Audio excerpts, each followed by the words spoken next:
नमस्कार दोस्तों, मैं बजरंग आप सभी का स्वागत करता हूं आपके अपने YouTube चैनल ITI एक्सपर्ट में। हम आज की वीडियो में पढ़ने वाले हैं 15 अगस्त 2023 के करंट अफेयर के बारे में, जिसमें हमारे 15 अगस्त के बारे में संपूर्ण जानकारी हासिल करेंगे। हमारे साथ जुड़े रहने और ऐसे ही एजुकेशन वीडियो देखने के लिए सब्सक्राइब कीजिए हमारा YouTube चैनल ITI एक्सपर्ट। चलिए दोस्तों, स्टार्ट करते हैं आज की वीडियो, जिसमें हम सबसे पहले 15 अगस्त के इतिहास के बारे में पढ़ लें, या 15 अगस्त के दिन का जो इतिहास बनता है उसके बारे में अध्ययन कर लेते हैं। तो मैं आपको बता दूं, मुख्य बात 15 अगस्त को स्वतंत्रता दिवस के रूप में बनाया जाता है। हम 15 अगस्त के दिन हुई आज तक के जो इतिहास है उसके बारे में चर्चा करेंगे। तो सबसे पहले 15 अगस्त 1854 का जो दिन था उसके बारे में देखें। इस दिन ईस्ट इंडिया या पूर्वी भारत रेलवे ने कलकत्ता के हावड़ा स्टेशन से हुगली तक पहली यात्रा ट्रेन चलाई थी, जिसमें इस ट्रेन के द्वारा 39 किलोमीटर या 24 मील की दूरी तय की गई थी। मैं आपको बता दूं कि भारत में पहली ट्रेन की शुरुआत लॉर्ड डलहौजी के प्रयास से 16 अप्रैल 1853 में शुरू हुई थी, जो कि बम्बई के बोरीबंदर से लेकर ठाणे के बीच चली थी, जिसमें 34 किलोमीटर की दूरी या 21 मील की दूरी तय की गई थी। अब इसी के साथ हम आगे बढ़ते हैं 15 अगस्त 1907 के इतिहास के बारे में। भारत के स्वामित्व वाले एक प्रमुख बैंक इंडियन बैंक को 5 मार्च 1907 को इंडियन बैंक लिमिटेड के रूप में शामिल किया गया, जिसे 15 अगस्त 1907 को स्वदेशी आंदोलन के हिस्से के रूप में परिचालन शुरू किया गया था। इसी में देखें, इंडियन बैंक की अपनी ज़रूरतों के अनुरूप कई जमा योजनाएं शामिल की गई हैं। तो 15 अगस्त 1907 को जो इंडिया बैंक है वो चालू हुआ था या स्टार्ट किया गया था। अब इसी के साथ हम 15 अगस्त 1947 के दिन की बात करें तो इस दिन को पूरे भारतवर्ष में भारत का स्वतंत्रता दिवस या इंडिपेंडेंस डे के रूप में मनाया जाता है, क्योंकि इस दिन भारत को लंबे समय से चली आ रही ब्रिटिश हुकूमत की गुलामी से भारत को आज़ादी मिली थी। इस दिन को 15 अगस्त 2023 को भारत में स्वतंत्रता दिवस के रूप में मनाया गया था।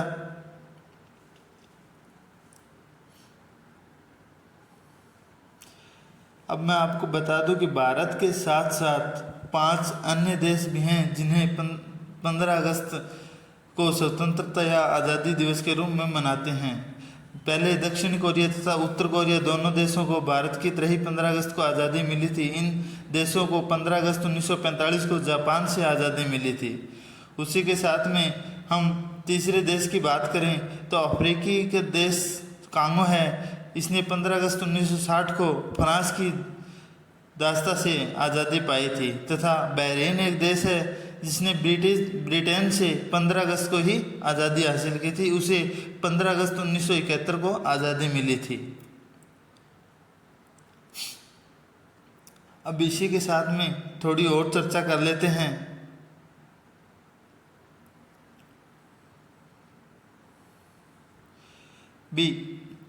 इसके साथ ही 26 जनवरी 1950 को हमारे देश का जब संविधान लागू हुआ था, उसी दिन से भारत सरकार ने प्रथम 3 वीरता पुरस्कारों जैसे परमवीर चक्र, महावीर चक्र तथा वीर चक्र की घोषणा की गई थी। अर्थात इन तीनों पुरस्कारों की स्थापना हुई थी 26 जनवरी 1950 को, परंतु पुरस्कारों को 15 अगस्त 1947 से ही प्रभावी माना गया था। अर्थात 15 अगस्त 1947 से ही देना प्रारंभ कर दिया गया था। भारत का सर्वोच्च या सैन्य वीरता सम्मान जो कि परम वीर चक्र है, देश के वीर जवानों के अदम्य साहस का पर्याय है। इसकी शुरुआत 26 जनवरी 1950 में की गई थी। सबसे पहले मेजर सोमनाथ शर्मा को परमवीर चक्र से सम्मानित किया गया था। उसके बाद में हमारा है महावीर चक्र तथा वीर चक्र। तो महावीर चक्र के बारे में पढ़ें तो महावीर चक्र भारत का युद्ध के समय वीरता का पदक है। यह सम्मान सैनिकों और असैनिकों को असाधारण वीरता या प्रकट शूरता या बलिदान के लिए दिया जाता है। यह मरणोपरांत भी दिया जाता है। वीरता क्रम में यह परमवीर चक्र के बाद आता है तथा देश के पहले महावीर चक्र विजेता दीवान सिंह दानू थे। ये तो था हमारा 15 अगस्त का इतिहास। हम अब करंट अफेयर के बारे में जानें तो हमारा पहला क्वेश्चन है, अखिल भारतीय थोक मूल्य सूचकांक WPI में जुलाई माह में कितने प्रतिशत की गिरावट दर्ज की गई है? A 2.31%, B 1.36%, ऑप्शन C 4.12% तथा ऑप्शन D 10.7%। तो मैं आपको बता दूं, अखिल भारतीय थोक मूल्य सूचकांक जुलाई माह में जो प्रतिशत में गिरावट आई है वो है 1.36%। उद्योग तथा संवर्धन और आंतरिक व्यापार विभाग DPIIT के अनुसार जुलाई 2023 के लिए अखिल भारतीय थोक मूल्य सूचकांक WPI पिछले साल के इसी महीने की तुलना में 1.36% कम हो गया है। इसके बारे में थोड़ा और जानें तो खाद्य वस्तुओं की कीमतों में उछाल के कारण प्राथमिक वस्तुओं की थोक मूल्य सूचकांक में 7.57% की उल्लेखनीय वृद्धि देखी गई एवं ईंधन की कम कीमतों के कारण ईंधन और बिजली की WPI में 12.79% की गिरावट देखी गई है। तो इसका सही आंसर हो जाएगा 1.36%।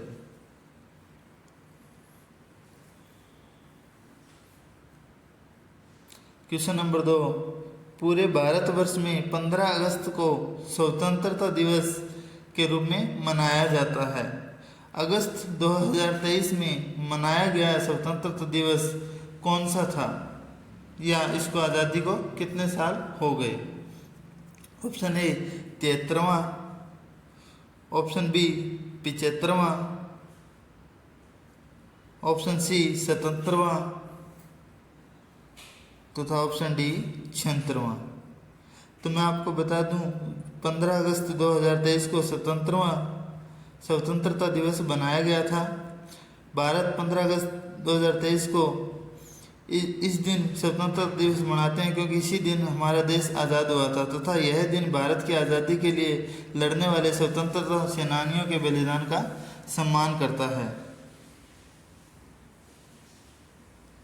हर वर्ष मनाए जाने वाले स्वतंत्रता दिवस के दिन भारत का प्रधानमंत्री के द्वारा दिल्ली में उपस्थित लाल किले पर झंडा फहराया जाता है। सर्वप्रथम लाल किले पर झंडे के फहराने वाला जो व्यक्ति है वो हमारे भारत के पहले प्रधानमंत्री श्री जवाहरलाल नेहरू ने 15 अगस्त 1947 को दिल्ली में लाल किले के लाहौरी गेट पर देश का झंडा फहराया था।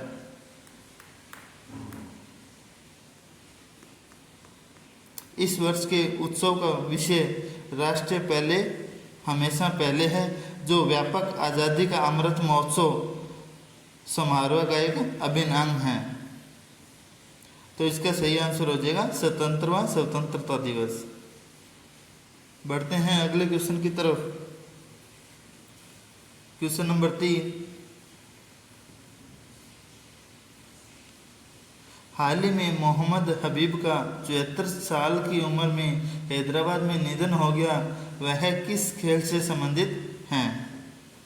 Option A table tennis, option B athletics, option C football तथा ऑप्शन डी बैडमिंटन। तो मैं आपको बता दूं जो मोहम्मद हमीद है वह एक फुटबॉल खिलाड़ी थे जिनका हाल ही में 15 अगस्त 2023 को निधन हो गया। भारत के ये पूर्व कप्तान भी रह चुके हैं। तो देखें डिटेल। भारत के पूर्व कप्तान और महान फुटबॉलर मोहम्मद हबीब का 15 अगस्त को हैदराबाद में निधन हो गया था। हबीब ने 1965 से 75 तक एक दशक तक भारत का प्रतिनिधित्व किया और 1970 में बैंकॉक में एशियाई खेलों में कांस्य पदक जीतने वाली टीम का हिस्सा थे। उन्होंने 35 अंतर्राष्ट्रीय मैचों में देश का प्रतिनिधित्व किया और 11 गोल किए तथा इन्होंने 5 बार संतोष ट्रॉफी जीती थी।